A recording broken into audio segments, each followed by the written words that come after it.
So the back of your shoulders and the area between your shoulder blades is one of those spots that's almost impossible to reach with any other device other than the Mighty Roller.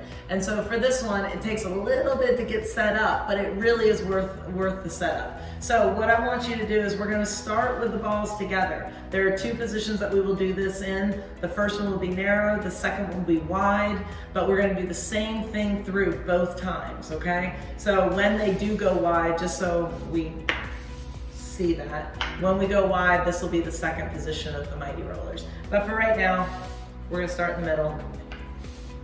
And so when you place your head support, I like a yoga block because it doesn't get stuck underneath the Mighty Rollers as you roll, but if you don't have a yoga block, try a thick throw pillow, something that's pretty sturdy. You don't want something little and thin because it won't be big enough. And so we want the rollers to be about 2 inches, 3 inches below the block, and sometimes they hold still and sometimes they don't. And so as you roll and get onto them, the easiest thing to do is to try and judge that you get into the right spot. That doesn't always happen. So if you need to reach behind you and kind of settle them down into the right spot, that can work. And so now we're a little bit contorted because our back doesn't want to be off the ground like this. So what we're going to do is use a yoga block, and we're going to place it long ways underneath our spine so that it supports both our pelvis as well as our base of our spine. And so from this position, we just first want to assess, like, do the rollers hit me in a spot that feels a little tender? And sometimes it doesn't feel that bad when you're just getting into it, and so that's fine, that's good.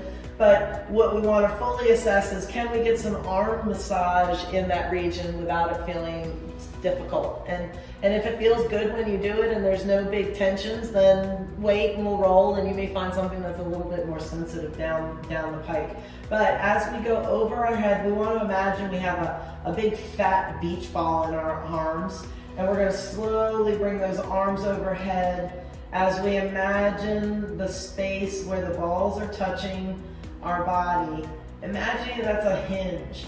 And we're just trying to release the arms away from the shoulders by letting that hinge open as far as it will allow. We don't want our arms to reach behind us, rather just fall behind us. And then we're going to do a side-to-side action. And as we do the side-to-side release, we want to use the top arm to relax the bottom arm into a full release to the floor. It may not go all the way to the floor. Your range of motion or your tension may say otherwise, but just make sure that the top arm is always supporting the release of the bottom arm, which changes from side to side. The next thing that we can do for a little massage is letting one arm fall towards our hip as the other arm keeps that loose beach ball feel to it as it falls overhead. And then we come back and we do the reverse. When we're on the blocks, that is a level where it's putting tension onto the rollers.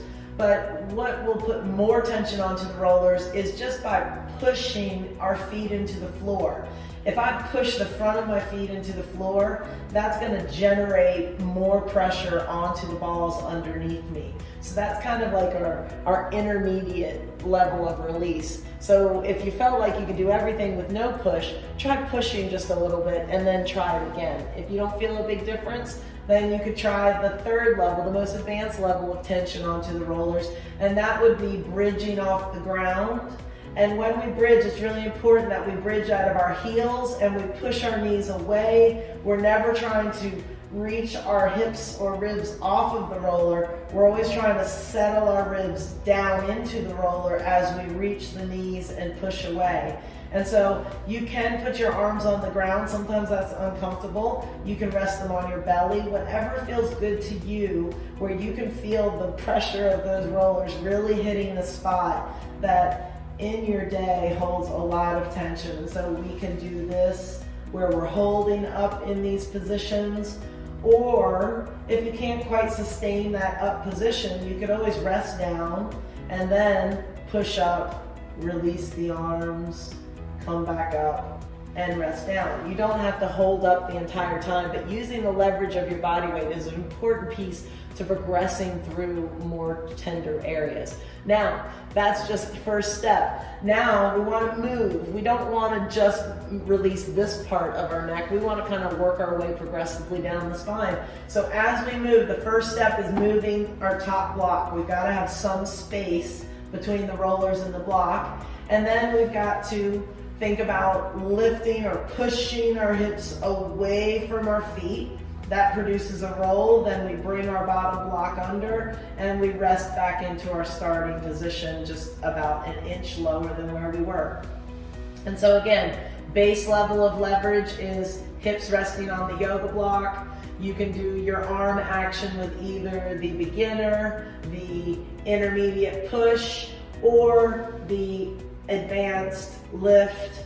But again, whatever position you're in with your hips, it's vitally important that you relax the area that the ball is pushing into and treat it like you're trying to lube a hinge with some WD-40, so that you can feel that every time you're releasing those arms into whatever position we may be going into, that we feel that we're releasing the muscle along, releasing the tension in it, and we're not holding on to it through anything, and resting wherever we need to. So the next portion is doing the exact same thing, raising the head block, pushing through the hips, dragging yourself onto the rollers a little bit lower. So every time you go higher, the balls actually will go lower on your back. So just kind of be confident with where you want the rollers to hit. Again, you can use this loose overhead position. You can push onto them, you can lift off to them, but you're gonna find there are some areas that make you wanna cry or that really take your breath away. If they take your breath away or they make you sweat or you can't breathe through them, it's really important that you just ease off of it a little bit. Try a different location slightly, move just a little bit, and just kind of relax and do the level down of what you were just doing. If getting up into your hips while you're moving your arms makes you stop breathing, then put your hips back down and just push while you put your arms overhead. And so we want to cover the area from the base of the neck to pretty much the bra strap. So right below our nipples is the area we want to go to. So again, we would just keep rolling everything until we feel that point that we get here, or sometimes as you get better at this, you'll find you don't need to go quite as low because there's just not as much tension in those areas. And if that's the case, then you can just start over again with the wider position. And I'm just going to show real quick that wider position, how you get on and off of it. Now, easiest way to get off of this is just to roll to your side and just come off of everything. Don't try and contort to try to lift one block off and a different one on. When we widen up the rollers to the wider position, we're going to cover the same distance in our back from the top of our shoulders down to the bottom of our bra strap or a heart rate monitor if you're a gentleman. I know that not everybody wears bras, but just make sure that you know the region you're trying to hit. So again, our focus on this is the same area, except instead of going between our shoulder blades, now we're gonna get that area that's on the outside of our shoulder blades that hides a lot of discomfort and junk.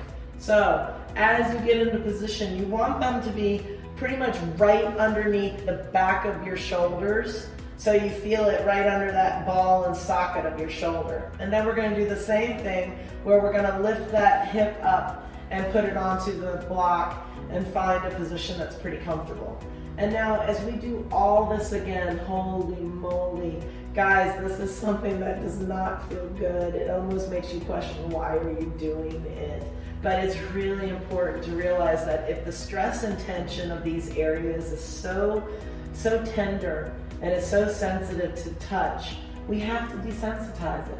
We have to get it to release out, because if it's hiding in there and we don't realize how much tension we're holding in these really important joints to our posture, then what happens is it starts to sneak up on us, and it comes in on a really stressful week, or it comes in on a really stressful day. So all of this practice is about trying to release the muscles, no matter where I go in this rolling sequence. The same movement technique, I would move the top head, roll lower, holy moly, that's my spot, guys. And then I would do the same thing again. And so you would work yourself down until you felt like they weren't really being productive to you, or where you feel like they're on your ribs. We don't need to work there.